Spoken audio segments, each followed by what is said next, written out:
우리는 예수님을 깊이 생각하자는 주제로 지난주 예수님이 받으신 세례에 대해서 살펴보았습니다. 우리 예수님은 참 겸손하시다. 꼭 기억하십시오. 우리 예수님은 하나님이 세운 제도에는 예수님은 다 순복하셨다. 그래서 세례 요한을 하나님께서 세우셨기 때문에 예수님은 세례 요한의 세례를 받으시고 또 그 세례를 통하여 예수님이 누군지를 다 드러내십니다. 그래서 우리가 아무리 낮아져도 하나님이 드러내고자 하는 것은 다 드러내게 되어 있습니다. 내가 꼭 광고하고도 안 다녀도 하나님이 나를 증거하시는 것이 가장 효과적이고 가장 제대로 증거할 수 있는 겁니다. 그래서 예수님이 세례 받으실 때 하늘이 열리고 음성이 들리고 성령이 비둘기같이 임했다. 그리고 이 세례는 우리도 다 받을 세례이기 때문에 우리가 다 또 교회가 베푸는 세례이기 때문에 우리에게도 그 동일한 놀라운 축복이 주어진다. 그래서 우리 예수님은 공생애를 시작하면서 세례 받으시는 그 사건을, 세례 사건을 공생의 시작의 알림으로 일부러 택하셨다. 지난주 살펴보았습니다. 이제 오늘은 우리 예수님에 대해서 생각해자 두 번째 시간인데요. 우리 예수님의 치유입니다. 예수님의 공생의 사역을 시작하면서 예수님은 많은 병자를 고치십니다. 그래서 이제 제자를 부르시고 회당에 들어가서 가리키시다가 바로 귀신 들린 사람을 고치시고 그리고 제자 중에 한 명 베드로의 장모가 열병으로 누워있는 것을 보시고 또 고쳐주시고 이 구절은 예수님을 따르던 많은 제자들에게 큰 격려가 됐다고 그럽니다. 왜냐하면 예수님을 위해서 헌신하고 따를 때 우리 가정의 건강은 예수님이 도와주시는구나. 참 위로가 됐다는 거죠. 그리고 예수님께서 이제 베드로 장모를 고치고 있는 동안에 소문이 나가지고 모든 각색 병든 사람이 다 모여오고 오늘 저물매라는 말이 나오는데요. 이날은 안식일이었기 때문에 사람들이 안식일이 끝날 때까지 기다린 겁니다. 그래서 유대인들은 항상 저녁부터 하기 때문에 이제 안식일이 저녁에 끝나는 겁니다. 그래서 기다렸다가 저물매 다 데리고 온 겁니다. 예수님 고쳐주시고 그리고 또 회당에 가서 가르치시다가 오늘 본문 문둥병 환자가 고쳐달라니까 또 고쳐주시고 2장에 넘어오니까 예수님께서 한 집에서 가리키는데 중풍병 환자를 들것에 싣고 천정에서 내리는 것을 예수님이 또 고쳐주시고 그래서 마가복음에는 예수님의 치유 기사가 많이 나옵니다. 그래서 마가복음의 전체 절수에서 예수님께서 치유와 관련돼서 대화하신 내용들 이런 것들을 다 뽑아보니까 3분의 1이나 된다는 겁니다. 그리고 예수님께서 개인적으로 행하신 기적이 14개가 나오는데 그 중에 9개는 아픈 사람을 고치신 기적이고 4개는 귀신을 쫓아낸 기적이고 그렇게 많은 부분이 예수님의 그 기사에서 차지하고 있다. 그런데 예수님의 치유 기사를 가만히 관찰해 보면요, 좀 특별한 게 있습니다. 예수님은 치유가 예수님의 주된 사역은 아니었다는 것이 분명합니다. 예수님은 환자를 찾아다니지 않습니다. 환자가 찾아왔으면 고쳐주시지 환자를 찾아다니지 않습니다. 그러나 예수님이 찾아다닌 것이 있습니다. 이게 예수님의 주 관심사입니다. 제자들이죠. 제자들이 그물을 깃고 있는데 찾아가신 거예요. 베드로가 배에서 내릴 때 찾아가신 거예요.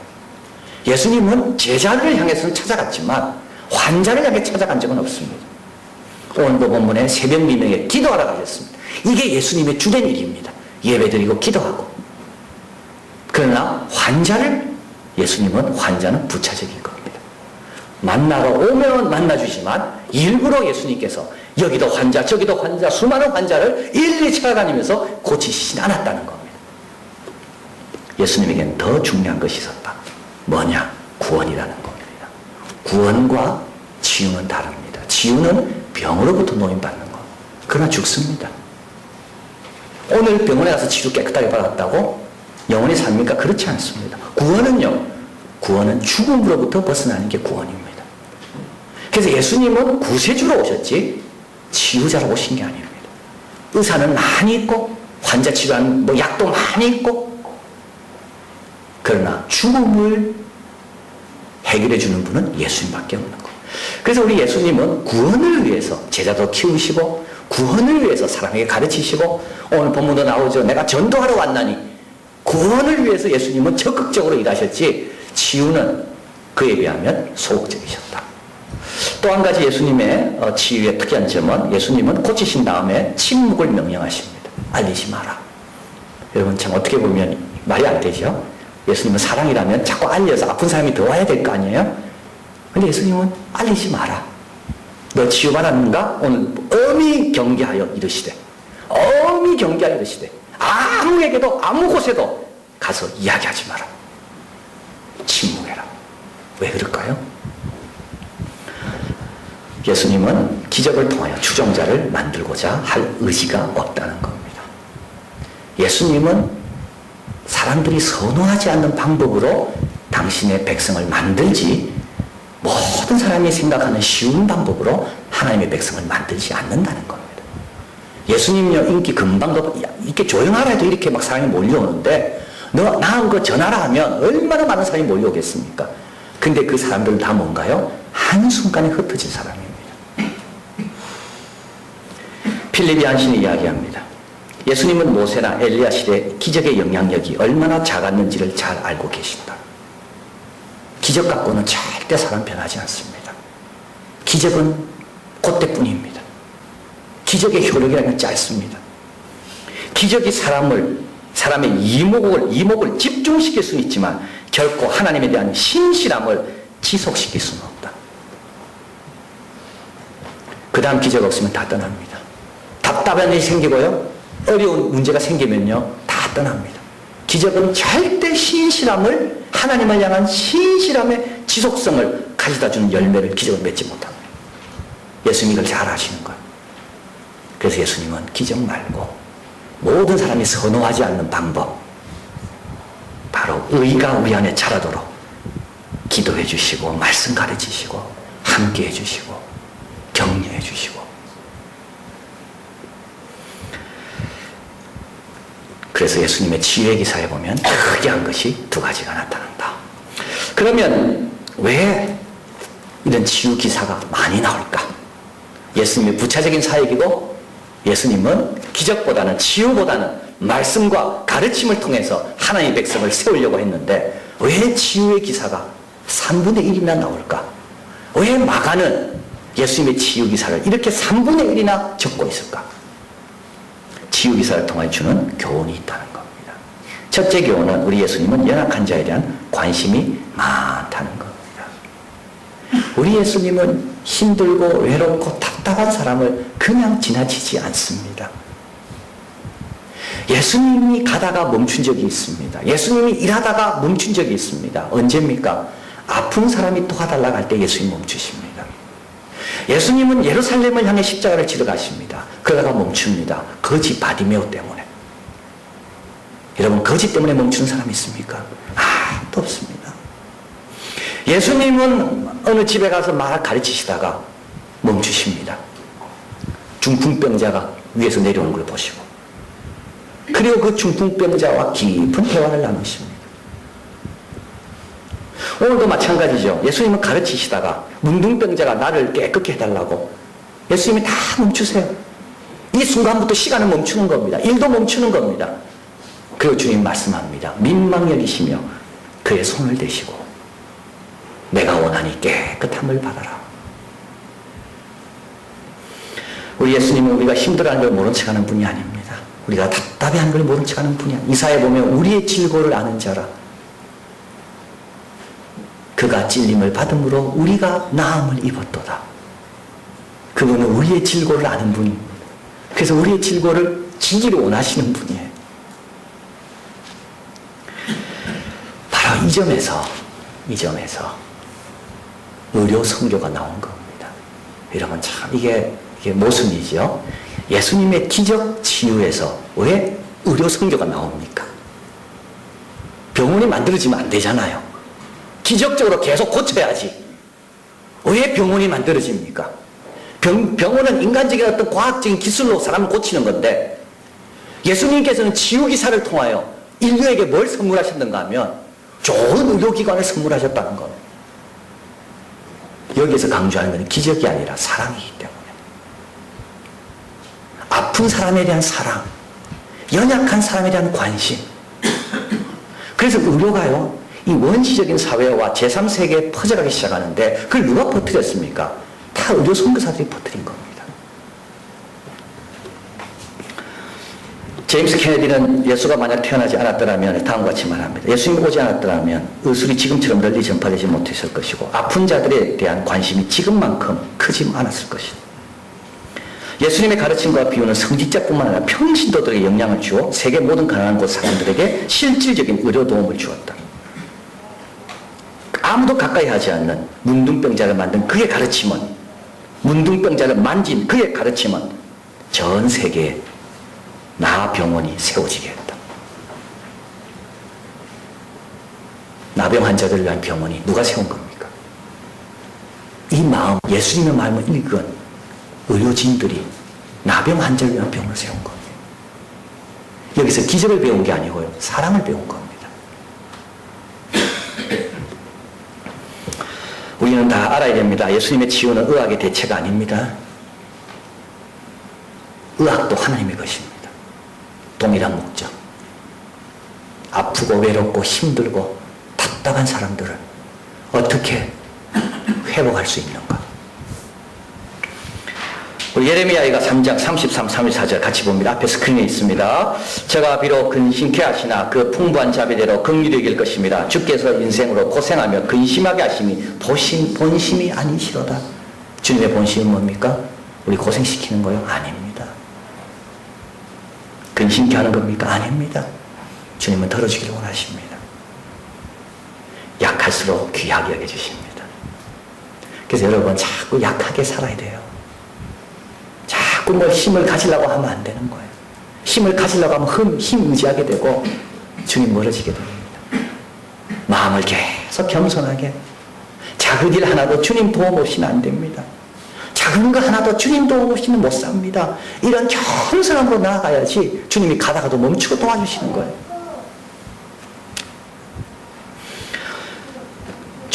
예수님은 치유를 통해 유능한 의사임을 강조하는 것이 아니라 사랑의 구세주임을 강조하십니다. 두 번째로 이렇게 치유 기사가 많이 나온 것은 새로운 시대를 알리기 위해서 그렇습니다.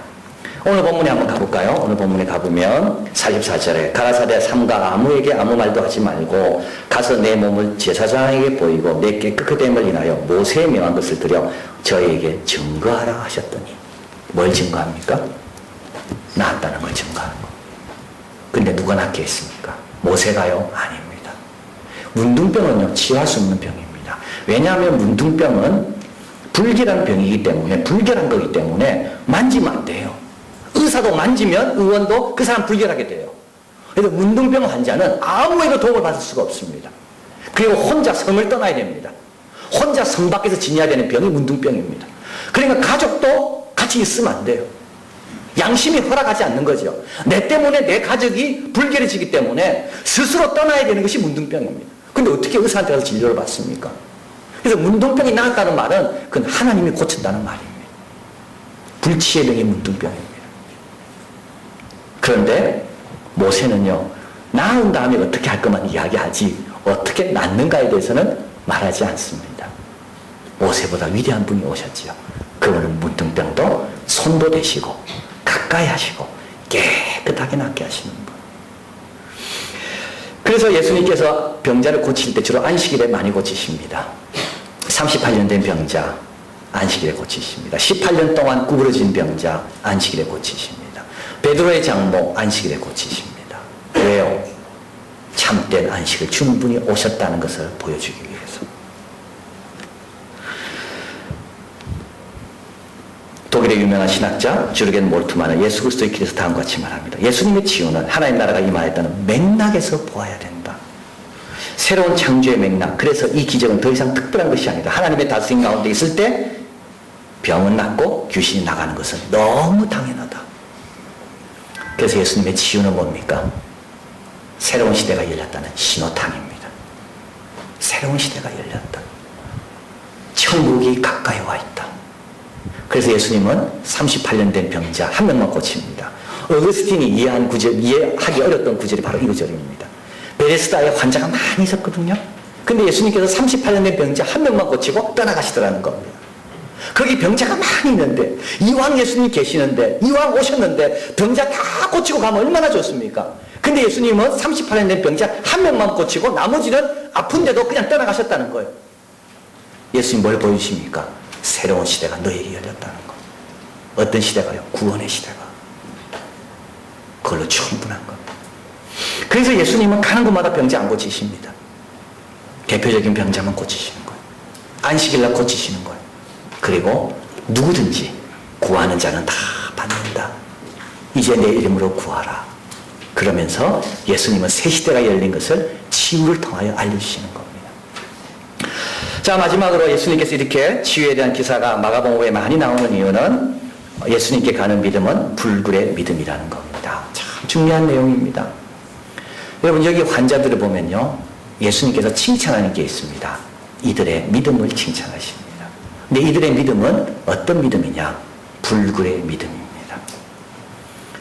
오늘 나병 환자, 원래 가까이 오면 안 되죠. 근데 어떻게 됩니까? 그걸 다 깨고 예수님 발 앞에 엎드린 거예요. 혈루증으로 앓던 12년 동안 그 여인, 예수님을 만지면 낫겠다는 생각이 들었습니다. 그런데 막상 예수님을 만지려는 게 어떻게 됩니까? 많은 무리가 있습니다. 그리고 예수님은 바쁘십니다. 자기는요, 예수님께 드릴 게 아무것도 없습니다. 근데 물러섭니까? 물러서지 않습니다. 이게 불굴의 믿음입니다. 중풍병자를 내리는 사람이 있죠. 예수님 만나러 갔습니다. 사람이 너무 많은 거예요. 그 천장을 뚫고 내리는 것. 이게 불굴의 믿음인 겁니다. 믿음을 가리켜서 앞에 한번 가보겠습니다. 믿음을 뭐라 정의하는가? 한번 읽어볼까요? 믿음은 예수님 안에서 제시되는 새롭고 놀라운 것을 붙잡는 손이다. 예수님 안에 제시되는 새롭고 놀라운 것을 붙잡는 것이 믿음입니다. 그 손이. 그런데 여러분 꼭 기억하십시오. 이 손을 빼려고 할 때요, 생각되는 게 너무 많이 있는 거예요.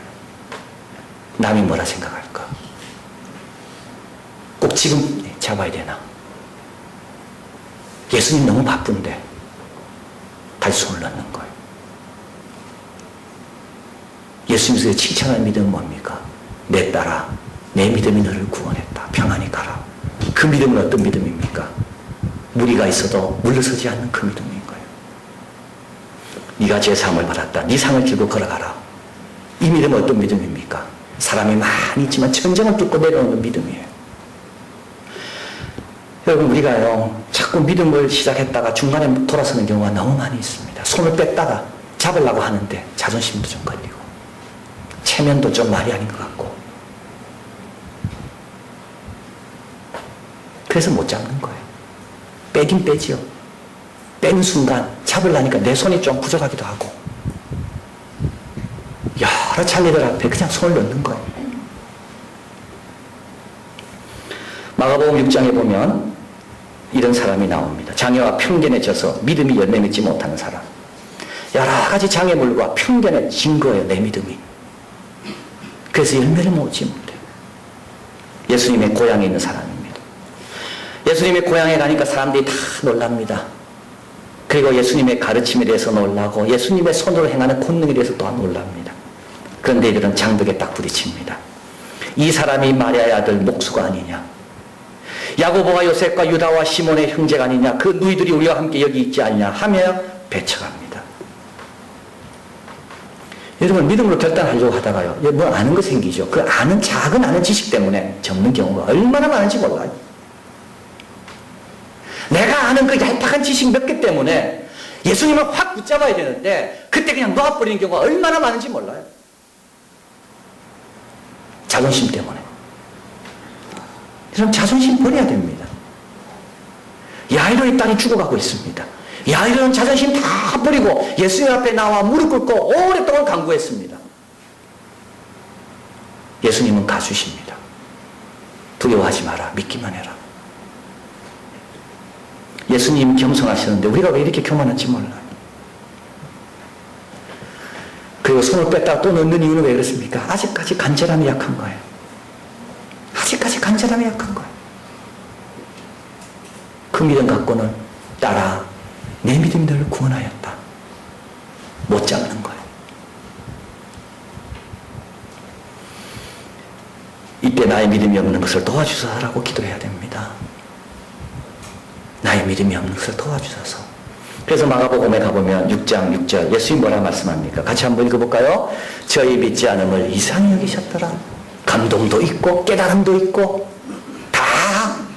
참 놀랍다. 근데 그 편견, 자기가 아는 지식에 의해서 손을 잡는 거예요. 예수님 보시기에 이상히 여기셨더라. 교회 봉사도 마찬가지고 모든 주님의 일에는 마찬가지입니다. 불굴의 믿음만이 열매를 거둡니다.